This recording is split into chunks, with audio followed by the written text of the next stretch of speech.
Ladies and gentlemen, this is El Cochino, Tom Lawler, and I'd like to welcome you to the podcast that puts the lotion on its own skin, LuchaWorld. Bitchin'. Welcome everyone to LuchaWorld Podcast episode number 88. This is Fredo Esparza, going solo this week. This is the first LuchaWorld podcast in a while since there was about 2-3 weeks where really there was nothing going on in Lucha Libre after the earthquake that hit Mexico. So CMLL and a lot of the promotions that run in Mexico City and other parts of that region that were affected didn't really run a lot of shows. And it kind of seems like everybody started running, like scheduling all their shows late October. The Crash is running like nonstop throughout November, and I think they've already scheduled 2-3 shows for December already. They've already announced those. But yeah, there wasn't a lot going on for about 2-3 weeks, 2 to 3 weeks, and then suddenly, I would say maybe 2 weeks ago with Leyenda de Plata, the final and all that went down, and Dia de los Muertos CML shows. There's been a lot more going on.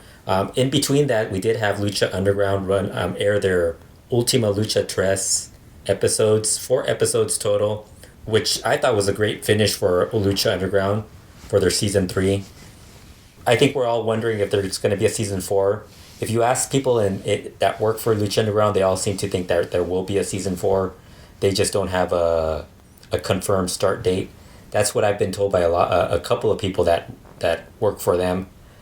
But, you don't really know because nobody really knows beyond what they're told. But I thought it was a good finish overall for their shows. AAA had Heroes Immortales in early October, and really, I watched part 2 of that show, and I thought it was a really bad show.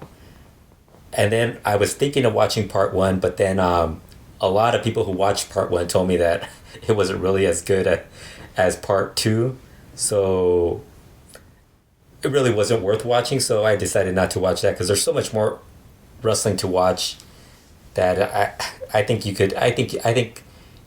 I think it's best just to sacrifice on the bad and watch the good stuff that you're going to enjoy, because otherwise you're just going to burn out on this stuff, or you're going to end up hating yourself for watching stuff that you really didn't want to watch. Yeah, there's a lot of news from CMLL, a lot of news from the Crash within the past weekend that we'll get to. There's a lot of stuff that also happened. A lot of, I guess it is wrestling news, but it's kind of just, it's kind of in that gossip gray area of pro wrestling that we'll talk about also. This is going to be a fun show. We'll run down Lucha Underground, the Ultima Lucha Tres 4 episodes that aired. I thought everything was anywhere between excellent to the worst stuff on it being okay, which, that's actually good. I mean, considering what we were at the start of season 3, where we were getting a lot of sexy star matches, and then there was that long, what was it, 4 or 5 month break in between the third season. And then they kind of started off really, I think they started well for season 3 and then the second part, and then they just kind of like, it got to the point where there were a lot of shows that were really not that great.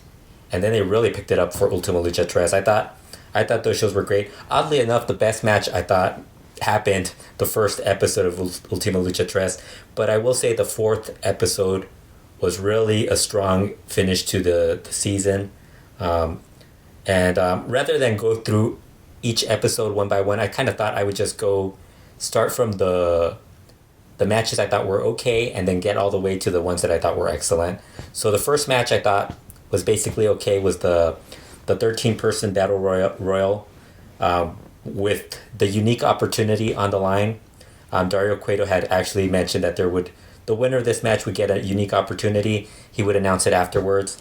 It turned out the MAC ended up winning.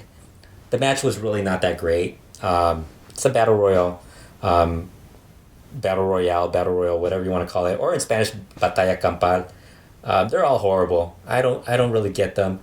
I wish we didn't have to see these all the time. Unfortunately, every single Lucha show I try to watch, usually I get the bad news of a Batalla Campal happening on the show, which we'll talk about also about a new show that started on YouTube later on that actually had that also happen. So I thought this match wasn't that, it was okay. The Dario Cueto's unique opportunity that the Mac won turned out to be that the Mac would get to challenge for the trios titles held by the Lizard Tribe, and he got to pick his two partners. We didn't know who that. I think we did know, because by that point it was already part 2 of it was the second episode. So yeah, I think we found out who his partners were at that point. The second match, I thought that wasn't. I kind of wondered. I was kind of trying to debate. I was debating whether or not this was worse than the Battle Royal, but Dr. Wagner Jr. and Famous B beating Tejano. Tejano is now part of Famous B's group. This match wasn't that great. I would say at best it was okay. Yeah, it'll be interesting to see what happens. Now that Dr. Wagner Jr. lost his mask, what will they do if for a season 4? Will he be part of season 4? Will he be a masked Dr. Wagner Jr. or will he be an unmasked Ray Wagner on the show? That's something we have to look forward to if there was a season 4. The third match, and I actually thought this was. It's funny because Ivelisse beating Katrina. A lot of people thought this, and this match actually, Ivelisse brought up how it was heavily edited. But I actually thought it was, for a 6-minute match, I thought it was perfectly fine. I actually think it helped that it wasn't so much longer, and a couple of people suggested that they would have wished to have seen a longer match between the two women. Katrina isn't somebody that wrestles that often, so I think keeping it short probably made a little more sense to do so. And they also did a lot of gimmick with blood and stuff like that. So I thought this was okay. Actually, I thought it was actually pretty good myself personally, but like I said, there's some people who thought that it should have been given a little more time. But I'm guessing there's a reason why it was edited. I don't think it was going to get the editing if it was that great. The fourth match, Sexy Star beating Taya in the last Luchadora standing match. I thought this was good.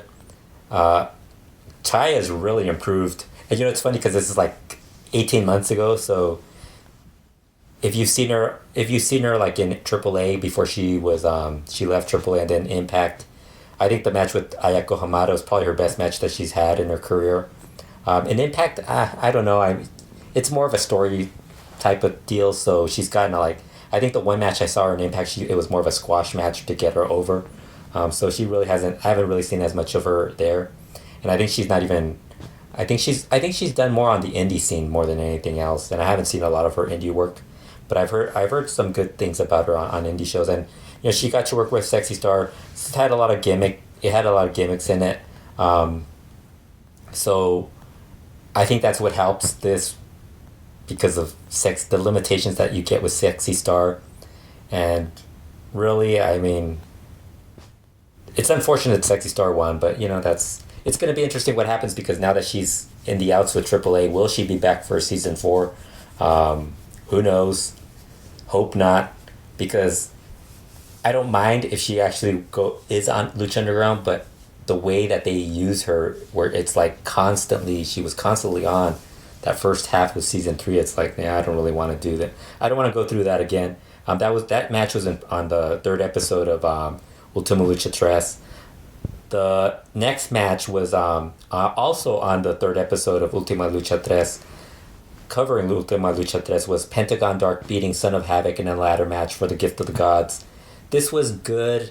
I think I'm not really a big fan of ladder matches, just because there's so much time spent on setting up the ladders, and when there's anything like with ladders or tables or anything like that, if they spend so much time doing it, it kind of takes away from the match itself, and I thought that kind of affected this.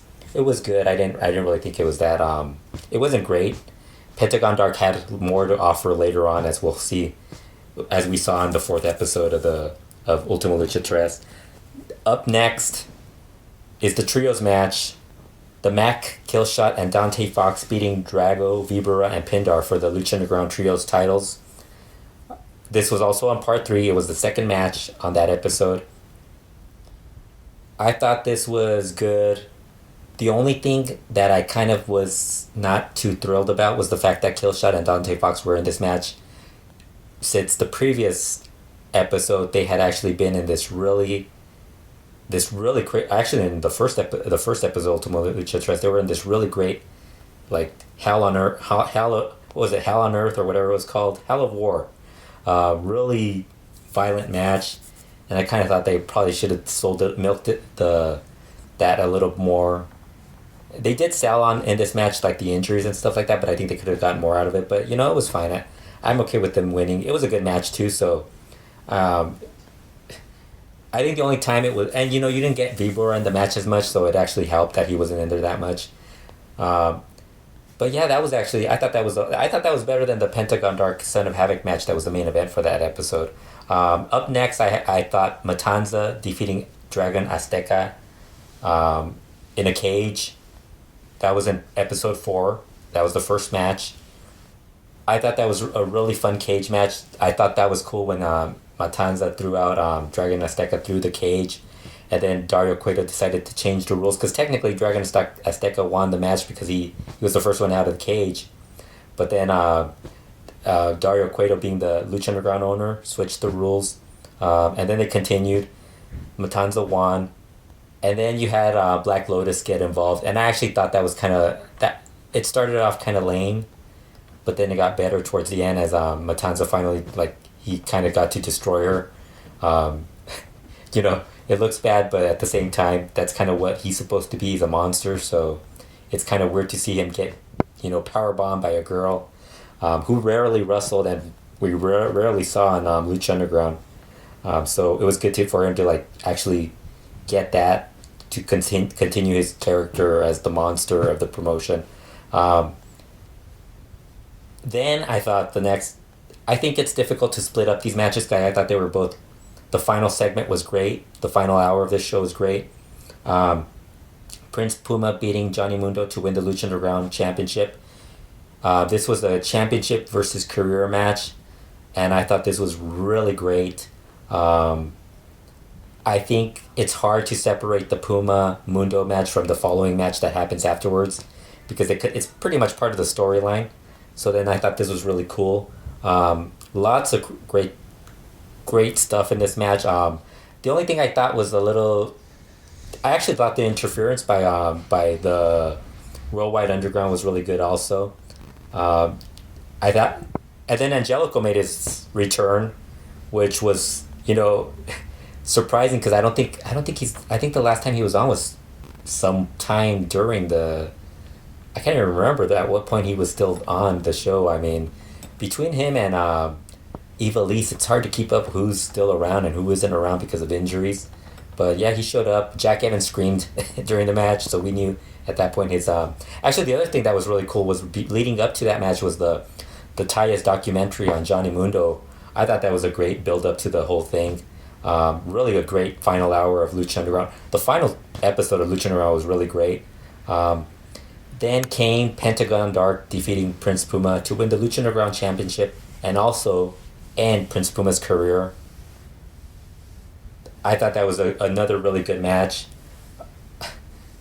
And also Vampiro's interference. I wasn't a big fan of that, but it actually it continued the storyline between him and his involvement with Prince Puma and Pentagon Dark.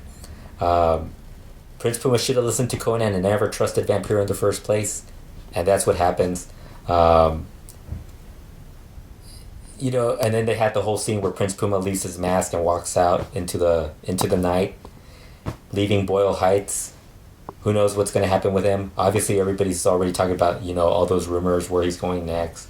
But yeah, he's gonna. I think they basically did mention that there's possibility at some point that there might be another Prince Puma in the future. But that was a good way to end that character and Ricochet's run as Prince Puma.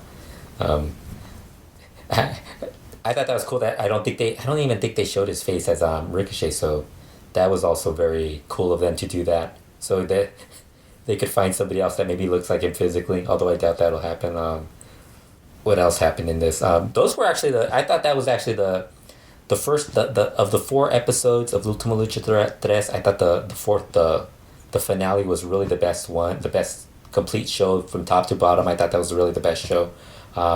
It also has that great ending that we'll talk about after I mention the top two matches I liked of Ultima Lucha Tres. Second best match on the entire run of these episodes. Phoenix beating Marty the Moth in a mask versus hair match. I thought that was great. I thought the finish was awesome where I wasn't that big a fan of Melissa getting involved, but at the same time it's part of the story, so I thought that was fine. And I also dug how they actually got around to getting Marty's head shaved with Mari Posta getting involved and then handcuffing him to the on the steps to get his head shaved. I thought that was cool. Really a really great match. Marty's really been. I think Marty and the two guys that I'm going to talk about who had the best match out of every match that I saw on Ultima Lucha Tres. This was the best one. But Marty and these two guys, Killshot and Dante Fox, really like stood out for me as far as like if you look at the first 3 seasons of Lucha Underground, they were the guys who really like just continued to improve. I mean, I knew Pentagon Dark from his time as actually the other match I didn't mention was the other match I forgot that I didn't even mention on here was the Cage, Mil Muertes, and what's his name? Sammy Callahan on Jeremiah Crane's match. Yeah, that's probably somewhere up there with the Matanza Dragon Azteca match. I thought that was a cool match also, but you know, it was I would say it's probably like the 5th, 6th best match on the out of all the Ultima Lucha matches. Totally forgot about that match. I even forgot about when I was doing Lucha Talk. They just had so many great matches that, you know, I think when this goes up on Netflix, I'll probably have to rewatch this entire series just because it was not the series, but the entire 4 Ultima Lucha Tres shows, just because they were really good. The match I thought that was the best one was Killshot defeating Dante Fox in the Hell of War. That in a 2 out of 3 falls match.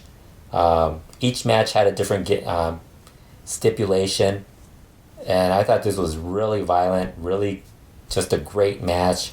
Kind of felt like it was a Big Japan match, only like it wasn't like Big Japan. It had a kind of like a cross between Big Japan Pro Wrestling and Lucha Extrema in Mexico, the old day, not the DTU stuff, but more of the Tijuana stuff where they would do a lot of like, you know, dives and stuff like that, use chairs and stuff. But it was, you know, they all obviously added glass and all this other stuff. I thought that was a great match. Had a great finish with Killshot,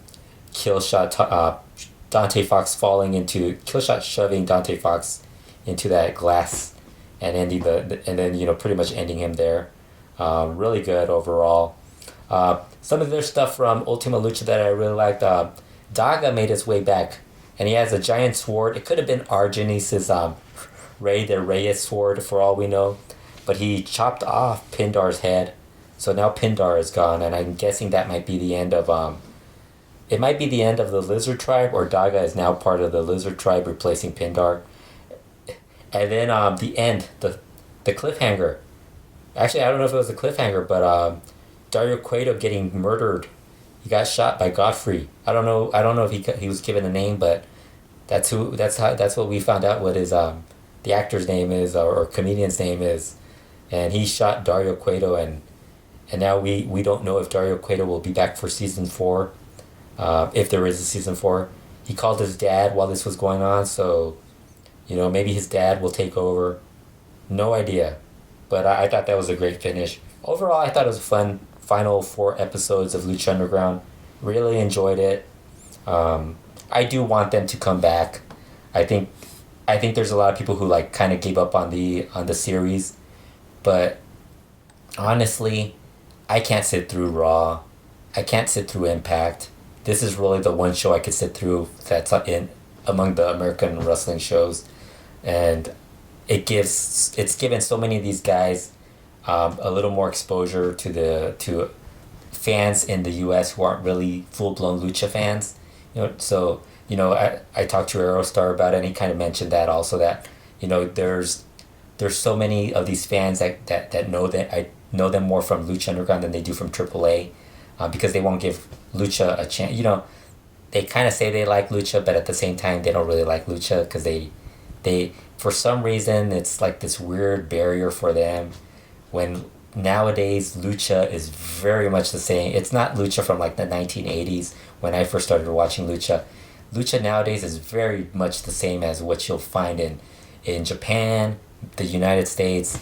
You know, it's all the same nowadays. It's like there's really not this huge difference between the styles nowadays compared to like in the 80s when if you watch Lucha when you first got exposed to Lucha in the 80s, it was really different compared to what you were getting in the United States at that time. I mean, you're going from a American wrestling where it was a lot of brawling, a lot of like a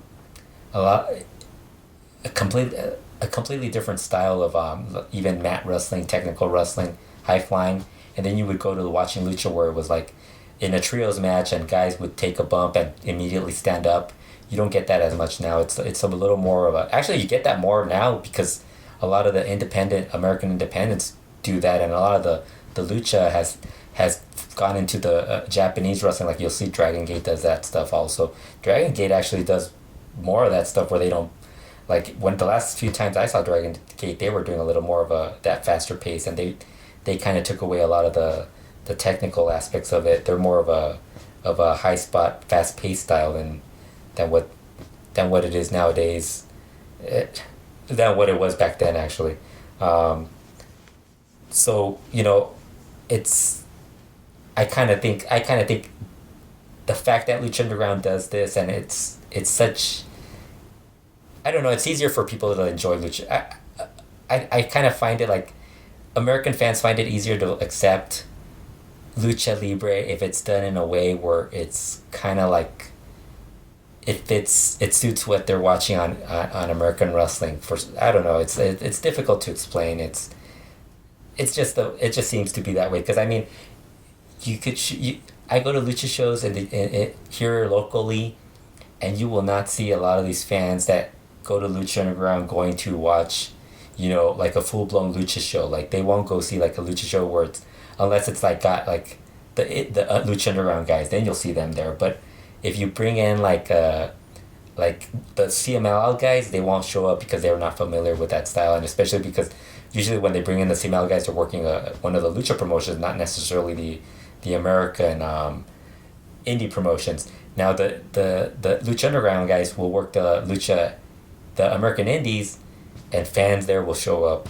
So it's kind of like but you are seeing a little more of a. I think the Crash is probably going to be of all the Lucha promotions in Mexico. I think the Crash could have the most effect, and unfortunately they're not televised. But if they get television or if they actually post their stuff online, I think that's actually something that's going to help more of the current fans get into Lucha Libre because it's not as different. It's not as difficult to get into as it was back in the 80s or 90s, you know, or early 2000s because there is a lot. It's a lot similar now than it there's a lot more similarities in styles than there was in the past.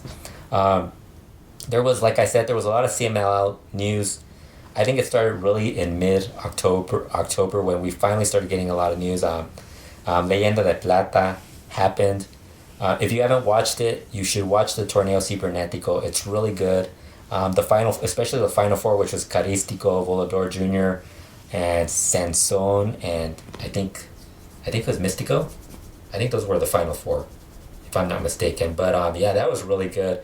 They did a lot of crazy dives, but the final four was great. And then we got the Carístico Volador Jr. rivalry once again. Some fans kind of wanted to see something different come out of it, but CML doesn't go that often with the. It's been a while since they did Carístico Volador Jr. I think people forget that the last time they did that was Elite, and that wasn't necessarily CMLL. So, and these two guys always like bring it. And the other thing I really liked was that these guys, when they were doing interviews, Volador Jr. You could just tell Volador Jr. is dying to trash talk Carístico, and he did trash talk Carístico on Informa and on a lot of interviews where he kind of brought up all the stuff from the past. And then they had him and they had both of them on Informa leading up to the Leyenda de Plata final Caristico had mentioned he was going to dedicate the match to El Santo and Hijo El Santo. The funny thing is, Hijo El Santo on his Twitter account that has me blocked on there, but I was able to see it anyways. I think blocking people is pretty silly. I do block people that block me, so I guess I that's just me being like a, me just taking feeling some sort of joy in repaying the favor for them blocking me. But Hijo Santo was very upset that CML continued to do Leyenda Plata. He's like, they don't have my permission or my, so I don't know why they keep doing this. And meanwhile, you have Caristico talking about how you can dedicate this to El Santo and Hijo Santo. And Volador Jr. told me he could dedicate the match to whoever he wanted, but at the end of the match, he wanted him to kneel down to him because and admit that he's better than him. And sure enough, that match happens. Volador Jr. wins Leyenda Plata over Caristico. And what happens? Caristico not only hands the trophy to Volador Jr., but he also kneels before him, which I thought was cool and really funny. It's funny because I think Mima Shimoda was the one that posted on Instagram. She posted a picture of Caristico taking a picture with Volador Jr.'s son after that match. So there is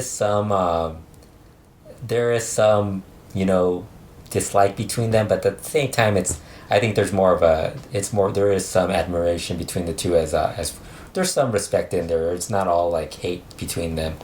But I thought that was a really good match. The other match on that show, and it was the October 20th CMLL show, was this really great trios match between the Nueva Generacion Dinamita of Cuatrero, Forastero, and Sansón versus Angel de Oro, Niebla Roja, and Soberano Jr.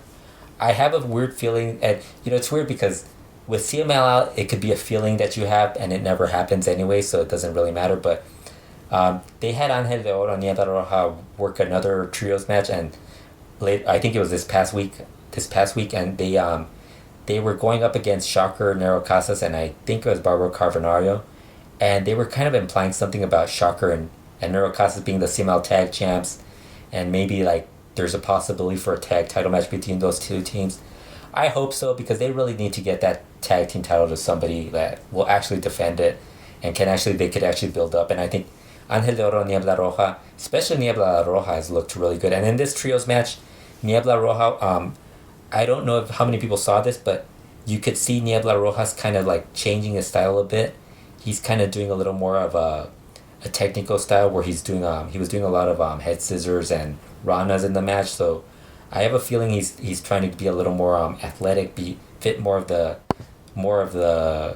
technical side. Whereas when he was still feuding with Gran Guerrero, he was still working more like a Guerrero Lagunero. He also did a variation of La Campana, which I thought was amusing. But that was a really great match. That's a really good trio, by the way, the technical trio of Angel de Oro, Niebla Roja, and Soberano Jr. I hope they go back to this trios match, maybe a title match down the road. Should be fun. The other thing, CMLL decided to bring back the Mexican National Heavyweight title. And from the sound of it, there's a possibility they might bring back some of those other national titles that are currently held by, I think a few of them are held by some of the ex-AAA guys that left. I think Octagon might actually hold two of the titles, the tag title and one of the other weight classes. So there is a slight chance that they might be able to get those. Unfortunately, it might mean bringing Octagon to work a few shows. Although he's no longer, as somebody on, I think Mas Lucha mentioned, he's no longer, even though he was the last person to hold one of those titles, I think he's already out of that weight class because he's gained a lot of weight over the years. He's a lot older. He's not I think might have been the middleweight title. And I think he's definitely not a middleweight. But it sounds like they might bring those back. Anyway, the national heavyweight title was won by El Terrible, who beat Diamante Azul. And I thought that match was on a Sunday, but Terrible actually did a interview on Informa, and he really got very emotional, talking about how he was very honored to win the title that was last held by Hector Garza, who he said was a friend of his, and he kind of said he kind of felt like Hector Garza was watching over him, and then he also talked about his father, and he also got a little emotional. I thought that was cool. Terrible is one of those guys who like plays his character well, and he's always sounds like he's like a tough guy, but he's also very emotional. He's a guy who you could tell he really cares. He also talked about how I think we all kind of noticed how he's kind of sometimes in and out of like CMLL for some reason. He kind of mentioned he had just gone through some personal problems. He didn't mention what they were, but he said this was like the rise. It felt like it was like him rising from the ashes, his career rising from the ashes. And so, I don't know, that's really great to see another title in CML, because they have so many titles and they don't really use them properly, and it's kind of a mess how many titles they have. I don't know, it's just, I don't really see the point. I think everybody's going to end up having a title, and especially if they bring back all the national titles. I was looking through for the Lucha Classica, for the Patreon page.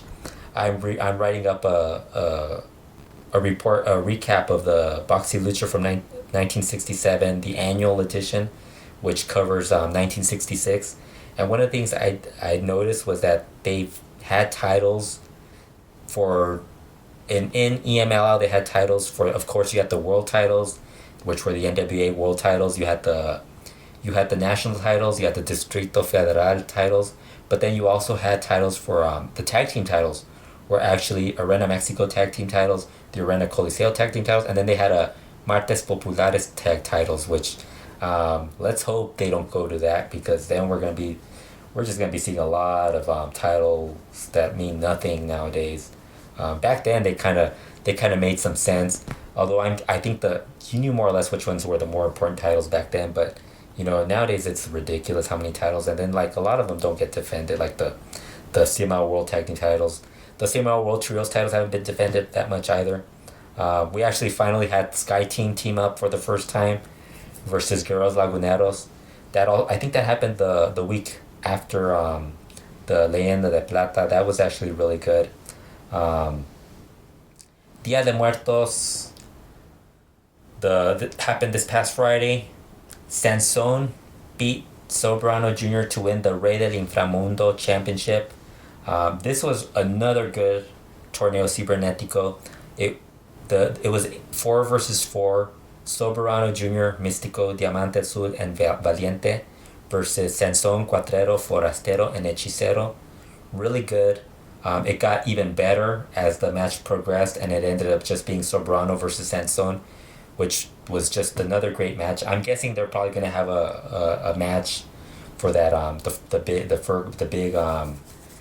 the big show that they do for the first Friday of 2018, where they just have the rematches from the best of 2017 rematches. I'm guessing they're gonna have to do Sansón versus Soberano Jr. But this was really great. The show itself, there was some good stuff. I think there was a Puma Tiger Virus trios match. I think that might have been the second match, which was good, but everything else wasn't that great. The main event was, because the Rey del Inframundo Torneo Cibernetico was it went really long, and they also had a lot of moments where they basically decided that after each guy was eliminated, they were going to be taken to hell. So that's basically what they did. So it kind of took up a lot of the time. Diamante Azul, I think, got hurt during this match, but Sansón Soberano Jr. really looked good in this. The main event for that was this. They teamed up Rush, Caristico, and Volador Jr. versus I think it was all 3 Guerreros Laguneros. They basically went really short with this match, and they had Rush got DQ'd in the match for fouling one of the Laguneros. But then Rush somehow convinced all the skeleton guys to take the Guerreros Laguneros to hell, to the Inframundo. And as they were taking them, we saw Rush and Volador Jr. attack Caristico and unmask him, which was the big shocker. The other big shocker was Caristico, who had this blue hair. He dyed his hair blue, so he's obviously taking some bad advice from Valiente as far as dyeing their hair different colors. But yeah, that was actually a big surprise, and they basically teased Rush offering Volador Jr. a spot with the Ingobernables. Rush later on said that he didn't offer him a spot, but he just kind of let him know that there was a spot available for him if he wanted it, to just think it over. Which led to the following day, which was really awesome because you have the 11-3, the Friday show, and then the Saturday, the Crash show. We get the big surprise that we'll talk about in a bit. But right now, we'll get through the rest of the CML stuff. New Japan announced the CML participants for their FantasticaMania tour in January, and it's really a cool crew of talent. The Technicos will be Atlantis, Mystico, Volador Jr., Dragon Lee, Niebla Roja. I believe this is the first time for Niebla Roja. Angel de Oro, Sobrano Jr., Fuego, Drone, his first time. Star Jr. and Rush was listed as a Technico, but he was listed as a Technico Ingobernable, so he's kind of in the middle. And then the Rudos were Ultimo Guerrero, Negro Casas, Gran Guerrero, Barbaro Carbonario, and Okamura. And going for the first time to Japan are Sanson, Quattro, Puma, and Disturbio. What was I going to say? And then they have I think the ring announcer, Ivan, is also going. This should be a good group. This is a good group, actually. This is going to be a fun group. Going to be fun to see what they do with Sanson Quatrero. It's 8 shows. I think they announced 8 shows for sure. It kind of sounded like they might be doing more because they were kind of implying that there was 2, I know for sure it's 2 weeks, but they kind of made it seem like it was going to be 2 to 3 weeks. Although with CML, the way they talk about stuff, it's like they don't know until like these guys are over there. But yeah, that's going to be a fun tour. I'm looking forward to this. I'm guessing they're probably going to do some. It's interesting to see Star Jr. being listed for this. No idea why he got picked out of all these guys. But yeah, and also the way they had Puma being announced, but then Tiger should have also been sent instead of Disturbio maybe. But I think that was cool that they sent these guys. Also the way the number of guys that are being sent, really wonder what the crew is gonna look like for CML's Mexico shows. I mean, wonder if they're gonna have to bring in some people to help out for those shows, but you always think this, but then they basically are just probably gonna book Caristico versus whoever's left in the, because they didn't. It's like we're probably gonna get like Forastero teaming up with Tiger and Virus, and all these weird wacky lineups, because that's a lot of guys. A lot of the guys working main events that are going to go for this tour. Also announced this past week, Naito and Hiromu Takahashi will be heading to Arena Mexico for their for a Sunday show on November 12th. So that's something else to look forward to. I don't know if we're gonna get to see it. They actually did air this past Sunday's Dia de Muertos show, so maybe they might air it. If they don't air it via CML, they might air on New Japan World. Heading to Ring of Honor are Rey Cometa and Esfinge on November 17th and November 18th for their Survival of the Fittest shows in Texas. Rey Cometa is not surprising. Esfinge, actually, I don't think Esfinge is surprising because Ring of Honor has taken some guys that you wouldn't think would fit Ring of Honor. But I don't watch Ring of Honor, so I don't really know how they're going to fit. But Rey Cometa, it's good to see him get an opportunity to go there. I think he's going to do well. Sanson and Quatrero will be in Los Angeles on November 19th working for an indie promotion called FMLS in Cudahy, California. That's in Los Angeles. They're going to be wrestling Los Luchas, so that's actually going to be like for your debut, that's going to be like a fucking great match. I'm looking forward to seeing. I'm hoping to go to that. If not, I think somebody will record it and post it on YouTube, hopefully. More CML news. Atlantis did an interview, and he talked about returning to action sometime in late November or early December. He had knee surgery, I think back in August? I think it was in August, early August. So he's expected back. And he also talked about his son, Atlantis Jr., and he expects his debut to happen sometime in 2018. He said that he wasn't sure because him having to deal with his knee surgery, he hasn't been able to train with his son, so I'm guessing he probably wants to see him.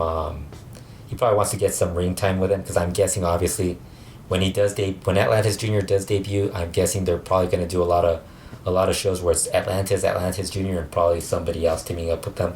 The guy that they should have team up with them is Goro Maya Jr. just to do the Guerreros at Atlantida trio. Like, that'd be kind of cool, a cool way to elevate Goro Maya Jr. to like keep him with that group.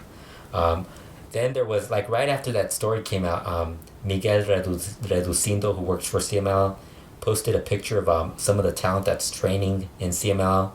And wouldn't you know it, there is an Hijo de Villano Tercero currently training at Arena Mexico. Hijo de Villano 3, not to be confused with Villano 3 Jr., who is in AAA. Really, this is just going to be confusing towards the end, as usual, like with everything else that happens in Lucha when there's other guys that show up. At least this is like kids that are within the Villanos and not something like the Rey Mysterio, like the Hijo de and Heredero and all those guys that aren't even related to Rey Mysterio Sr. AAA news. I mentioned Heroes Inmortales. Yeah, I don't know. I don't recommend. I saw that part 2 and I don't know. Like, I'm glad. I would say that had they aired it live, I would have watched it, and I probably would have done a podcast even earlier talking about it, because I think when they air their shows live, it gives you reason to watch it. When it's taped and it's posted on YouTube, you kind of start slacking off, and you already know, like, if you hear somebody tell you that it's bad, you're pretty much not gonna watch it, or you're probably just gonna hold back, keep it in the back burner until like you decide whether or not you're gonna watch it, and then you end up not watching it. But the big news out of AAA, Ricky Marvin quit AAA this past Monday. He made the announcement on his Facebook page. He thanked AAA. He thanked the Roldan family, but he did an interview with Mas Lucha and basically said that he kind of just never felt himself in AAA, and is looking forward to seeing what happens as an independent. And he mentioned how it was a good time to be an independent because there's so many options available. He could work for the Crash. He brought up the Crash. They asked him about possibly returning to CMLL, and he made the comment that he did actually go through an intermediary, a middleman, to see if there was any possibility of returning to CMLL. And the middleman basically told him that Paco Alonso told him that there was too many luchadors, not enough arenas. So that was his way of saying no. And my response is, and the only thing is, like, Ricky's kind of devout. He was talking about Tony Rodriguez. He was talking about some of the younger wrestlers, and he was kind of saying how he kind of doesn't. He was acting in a way where his response was kind of like one of those, those vets that don't really respect the younger talent or don't want to elevate younger talent. And CML already has a bunch of those guys. We have Raziel, Cancerbero, Arcangel, guys who kind of like ground, who don't really like want to elevate the younger talent. So I don't really see the point in adding that. But at the same time, there's so many guys in CML that you could just get rid of and add Ricky Marvin. With how much better would that be? Like, I would rather have Ricky Marvin than like maybe like 4 or 5 of the guys. Like, if you could dump 5 guys and get Ricky Marvin, I would do it. But then again, that would depend on his attitude towards these how he's going to be used. Although he probably want to work higher on the card, so I don't know how that would work. The other news out of the other news in AAA was that El Mesias had surgery on both his knees, and he's expected to be out until early 2018. That might explain why he hasn't really looked that great in AAA, because if you think about it, he looked good in Lucha Underground, but that was taped some 18 months ago, I think. So yeah, like, he hasn't looked that good in AAA the last year and a half. So that could be something that he really was just trying to get through it, and he finally realized he just had to have surgery. So we wish him a speedy recovery, because he's a really nice guy. I actually thought he was one of those guys that I interviewed when Lucha Underground first started, and I thought he was really good. He was a really down-to-earth guy, and not someone that was full of himself. Appreciated the fact that I thought he was good. Like I said, he's had a great run in Mexico. So, and he appreciated the what I was telling him, and so he seems like a nice guy. This past Friday, AAA also had a show. It's been a busy this past Friday there was AAA, CMLL, and the Crash all house shows, and so there was a lot of news from all three. Although the Crash, the bigger news came the following day, the Saturday show in Tijuana, which was their 6th anniversary. But the AAA news, we finally got. If you read the interview I did with Aerostar, you'll read about how Aerostar is talking about how Vampiro, the way he's booking is very much like Lucha Underground, where everybody has an opportunity.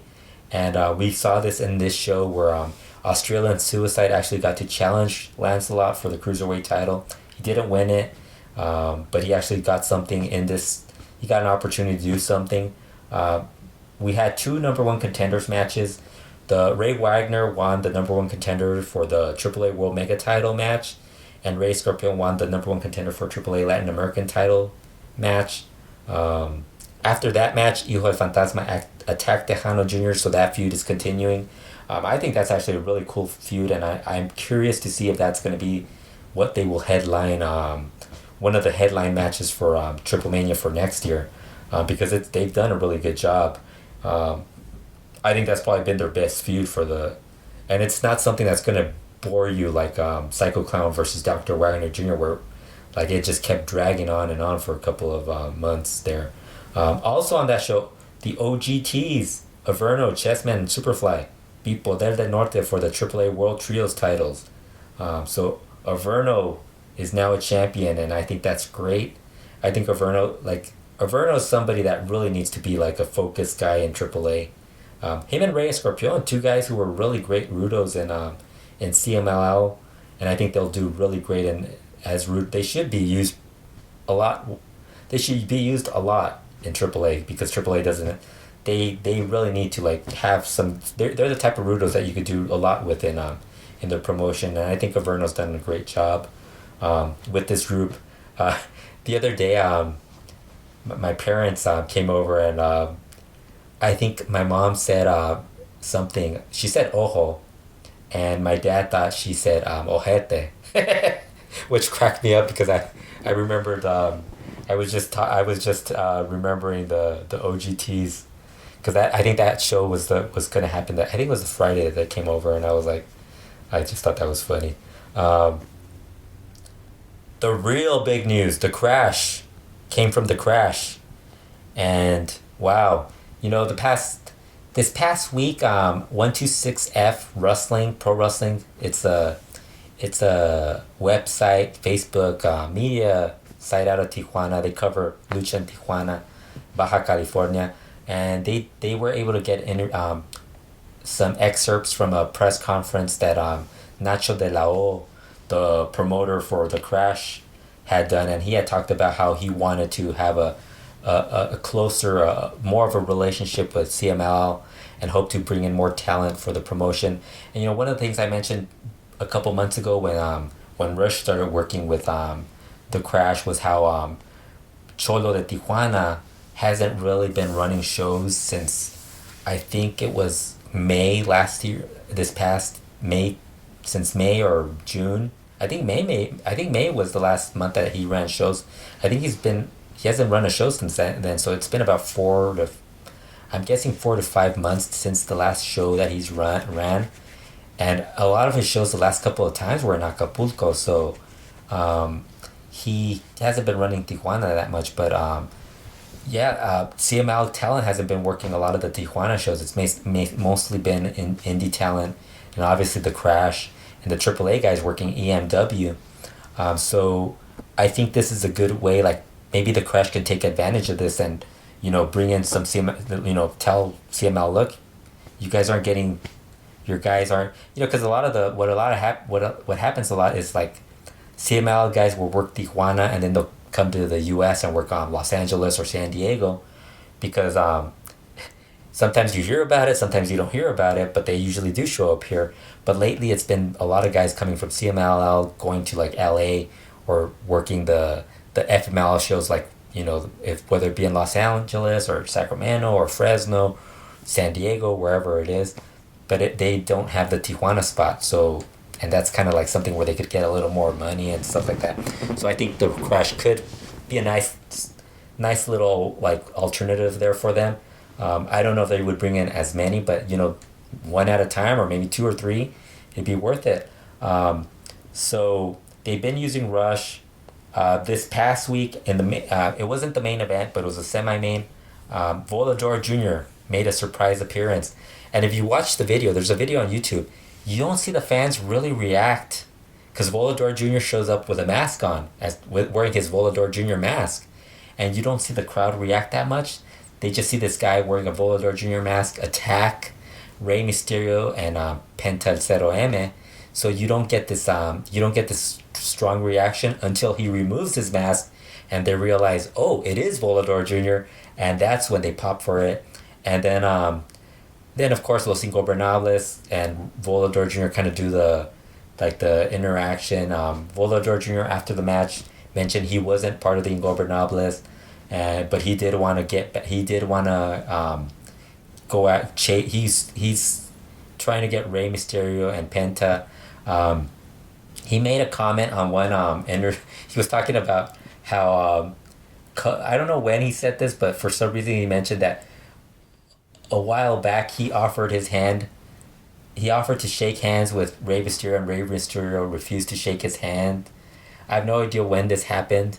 It could be all storyline, but it kind of reminds me, I don't know how many of you guys follow basketball, but Shaquille O'Neal for years had this grudge against David Robinson, and they would always ask him, why do you hate David Robinson? And he was like, when he was a kid in San Antonio, David Robinson, he was going to get David Robinson to get his autograph, and David Robinson refused to give him his autograph. And ever since then, he always had a grudge against him. Later on, we found out that Shaquille was kind of just making this shit up, or it was kind of just like not necessarily the full story. But because Shaq's made a lot of he always makes these stories just to like get the media involved. Obviously, this is also one of those things.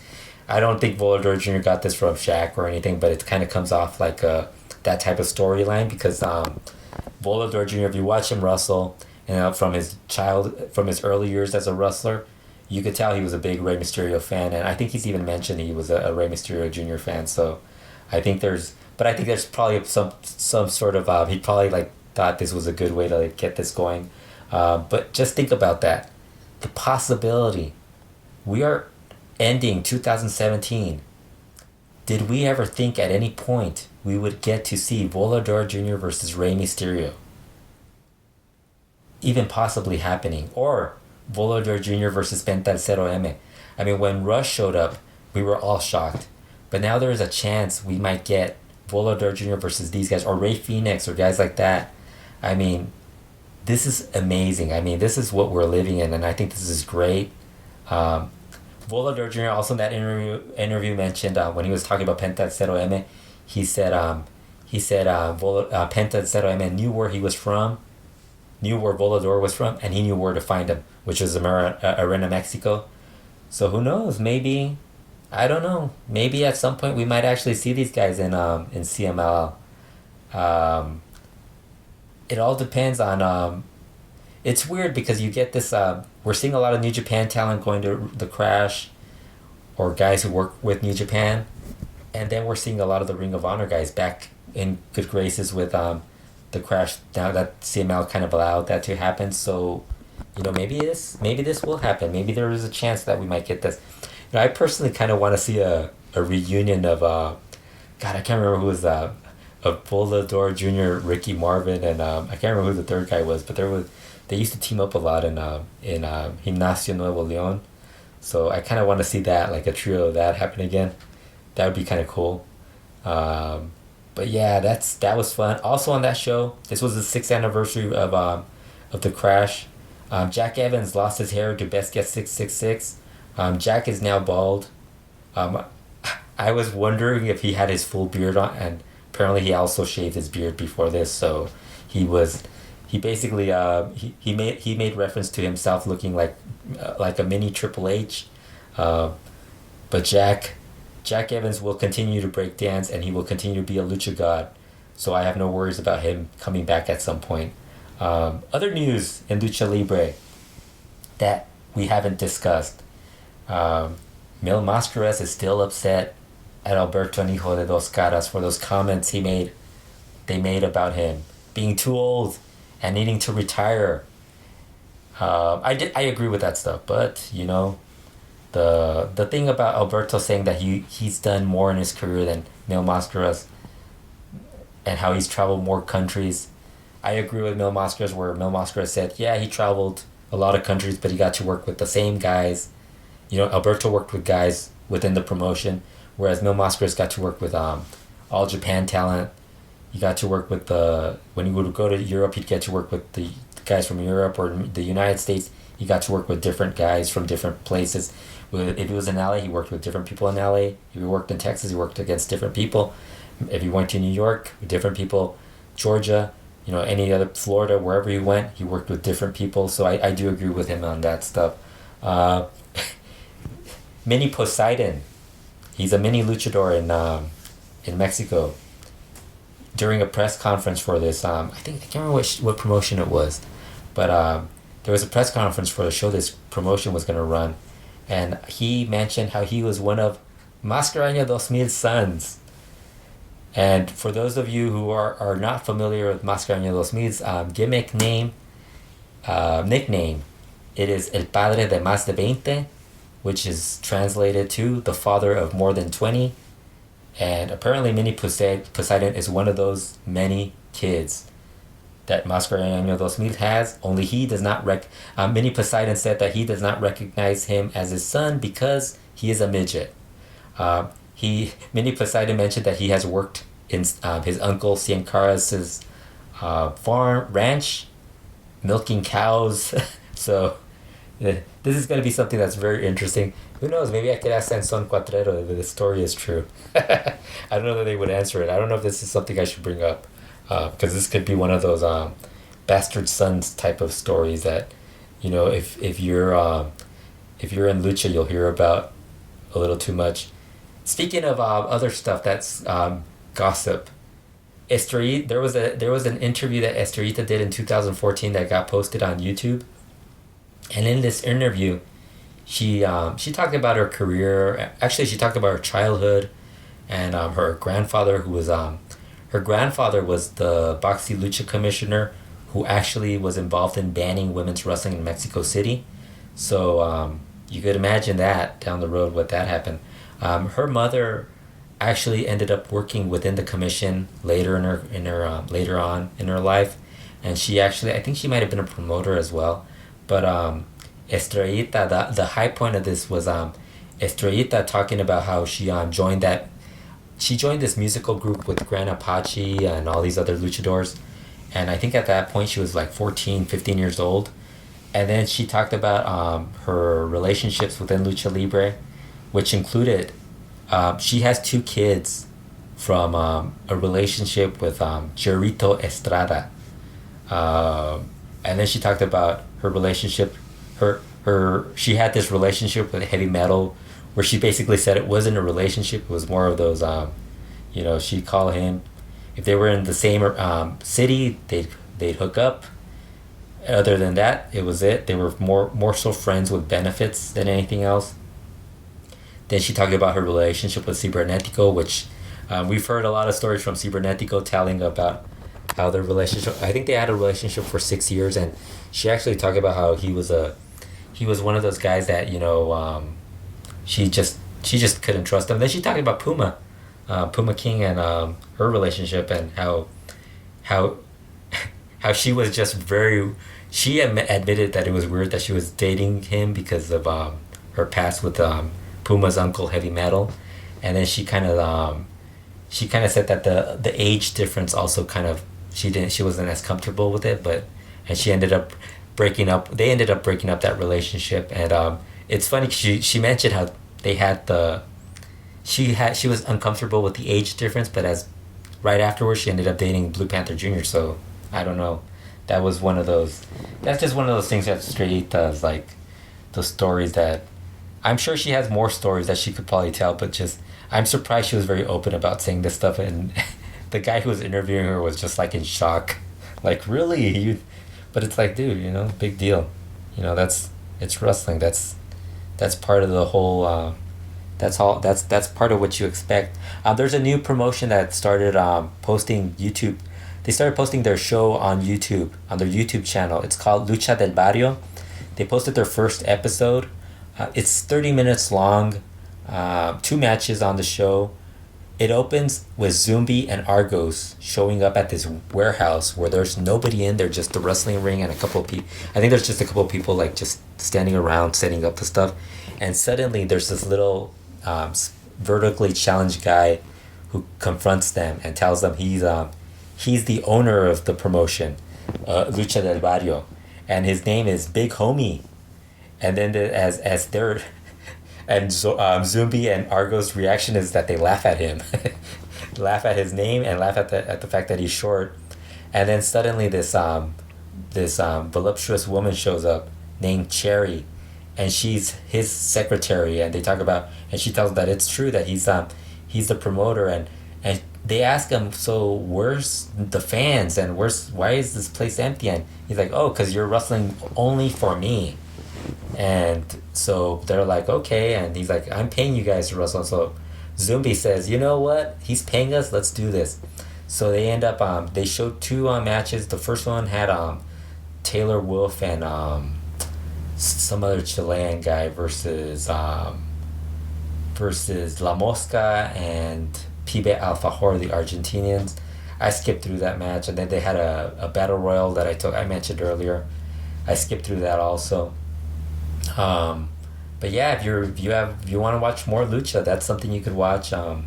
Hopefully you get. It has Enrique Iniesta and another guy. I forgot his name. Javier something, who are the announcers, and also involved in this Miguel Fonseca, who used to work for AAA. He was part of the programming department for AAA. Now he's part of this group. So that's another show that you could watch. I thought it was okay. It looks like they got some talent on there. I know they held a press conference and Aramis was on it, so I'm hoping that at some point Aramis makes the show, and I'll definitely watch that. But yeah, that's something if you're looking for something to fill your time now that Lucha Underground isn't on.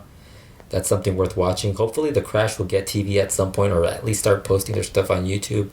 I'll try to do another show within. I think the plan is to do another show in a couple of weeks.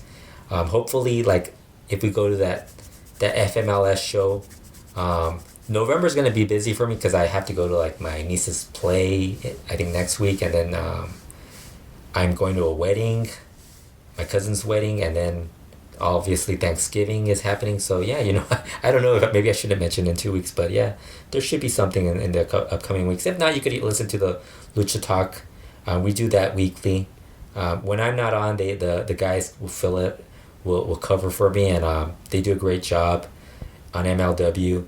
Even we had to get on MLW because they weren't promoting the podcast, and like I was telling the guys, part of the reason we're doing this podcast, I mean, if we really wanted to, we could just do it here on LuchaWorld.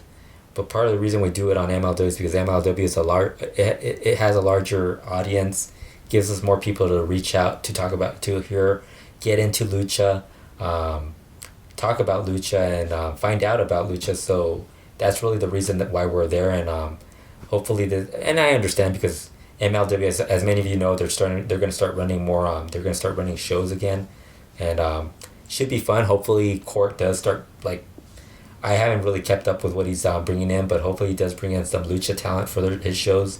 I know he does like Lucha. Otherwise he wouldn't have had us do a podcast on his network. So yeah, you could always listen to that podcast. And now you could wait for this. Kurt didn't do this episode because he hasn't really watched any Lucha, honestly. I mean, the only Lucha he's watched was really what he watched at the House of Pain show, and that was the Aerostar Steve Payne match, and I think that might have been the only Lucha match on that card because everything else was more American indie wrestling style of wrestling. That show was fun. I did see Ron Harris. I don't know if it was Ron. It might have been Ron or Don Harris at that show. I think I was the only person who could point him out, besides maybe Steve Payne and Kurt found out because I mentioned it was Ron or Don Harris, but I knew it right away, obviously because I've seen so many of their. I saw them when they were in WCW, WWE, ECW, Portland Wrestling. I've seen them for a while, so I knew who it was. I didn't go talk to him. I did talk to Aerostar. You could see the interview on LuchaWorld. Fun interview. He talks about not just his career, his what's going on with Lucha Underground and AAA, but he also talks about training, how long it takes for him to prepare to introduce a new wrestling move, be it a dive or just like doing a rope move, because sometimes he's not doing a dive, just something where he's just doing something completely different. Usually it is a dive, but really fun interview. He didn't talk about his career prior to Aerostar. It's small steps, guys. Small steps when it comes to guys kayfabing you. You're not gonna get the full story, and I already knew that from the AAA guys. They already do that as is. I think it's more open with the certain guys than in Lucha. I'm really surprised because Nero Casas was really open about that stuff, whereas some of the other guys, like, they're not as open about, like, how wrestling has worked and stuff like that. So but it's a fun interview. He did talk about a lot of stuff. Like I said, hopefully we'll get to talk to them. Also in December, there's going to be a show. That group that ran in Ontario, California, is coming back, and they're bringing in Dragon Lee and Mystico. I'm not sure about those guys that they have been working with, but they do have some guys on there, and I'm kind of interested in going just because I would like to try to interview Dragon Lee or Mystico just because that's something I really would like to do. Not sure what these guys I think there's a couple other people I think that are going to be on that show. Oriental, I know we interviewed him in the past. Maybe he'll remember me and he'll get me an interview or something. But yeah, this is all that's been going on in Lucha. I'm sure there's going to be a lot more. Like I said, the Crash is running almost daily this week. I think they have like about 14, 15 shows in November. So there's going to be a lot of news coming from the Crash. I think there's going to be a lot of news from CML. I know for a fact that there's going to be something because I don't think they've announced who Naito's tag partner will be in the New Japan Tag League that they're running. So, and I know it's somebody that everybody seems to think it's going to be from somebody from CMLL, and right now I think Rush is working a lot of those Crash shows, so he might not be available for that tour. So that's going to be interesting. AAA is running a couple of shows in November. Lucha Memes has this really good show on November 20th. It's headlined by Volador Jr. versus Jack Evans. They're bringing in Charles Lucero to that show. Charles Lucero out of Monterrey, who's really great. Man, I have to post that video, that some of those matches I have from his stuff. I've been posting a lot of stuff on YouTube. If you know it's the R&R Wrestling YouTube channel. A lot of old Lucha, but I do have to get around to posting some of the stuff from like the early 2000s. But I want to do it little by little because I don't want to burn everybody out and just have everything all at once on there, Plus I can't because my internet's slow anyways. But yeah, there's a lot of stuff. I wish Lucha Memes was available online, like they would actually post her shit online, but I don't know. Danny has this weird thinking of that's one of those things with Lucha promotions. You have some promotions that are kind of understanding that you have to get your stuff out there for people to get interested in your product, and then there's some who think you don't want to put it out there because you're not gonna get people attending the shows, and really, I think there's got to be a middle ground between both. You're missing out on making money, and at the same time you're missing out on creating new fans. Look at how many fans want to travel to Mexico to go to Lucha shows. Same with people who go to Japan. Right now you have the Cubs fan and Rob Bihari over there in Mexico. I mean, I'm sure there's a lot of other people who would like to do that, but they just aren't sure what, obviously because Rob and Cubs both follow Lucha very closely, they're more and they've been doing it for so many years. They're going to be more familiar going like what they want to go see, and you still have some fans who are kind of like, well, I want to go to CMLL to Arena Mexico, but I don't know about these other shows. I'm not sure about this, and that's why you need to expose. I'm not. They're not going to be familiar with like the Indie Strongstables and the Aramis and who's in IWRG. They're not going to who Hijo del Diablo Jr. is. There's only so much they could like get off of YouTube. And that's the good thing with IWRG. But I think IWRG, they gotta get their shit together. They've been kind of getting some weird shows. I mean, how many times can you do those tornado fill matches so often? But yeah, I can't complain because CMLL is doing a lot of torneos cibernéticos, and those have been really good. There's a lot of other stuff that's worth talking about. If you're into more Lucha, you want to know about old Lucha, like I said, check out the Patreon page, patreon.com/LuchaWorld. Tons of new stuff. Like I said, I'm doing that the 1967 annual Boxy Lucha annual that's covering the year 1966. I thought I was going to be done with that within like a couple of weeks, like 2 weeks. It is taking me so much longer because that thing has so much cool information. I think we'll do a Lucha Classica special for that. But I mean, it has like Ray Mendoza's Mexico City record, Jerry London's record. It talks about a lot of the guys who were working that year who were the best. Every little typical Lucha Libre, like I mentioned with how Lucha information comes about, they only send you like they send it to you in small doses. That's exactly what you do. Like I'll have like a page written out that I translated from that magazine, and I will not know what something means, and then like on the next page it'll explain what it means. So then I have to redo the entire page, the previous page again, because I found this information on this other page. So then it's like, I think what I'll end up doing is I'll do the entire thing, and then I'm probably just going to do like this notes of just like what was on there as far as results and stuff like that. Send it to Cubs fan and let him put it in the database because, there's so much information on that. It's a really cool magazine.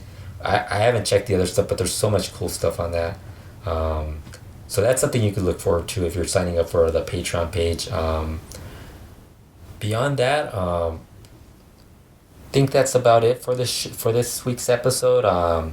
Thanks again for listening, and we'll talk to you guys again soon.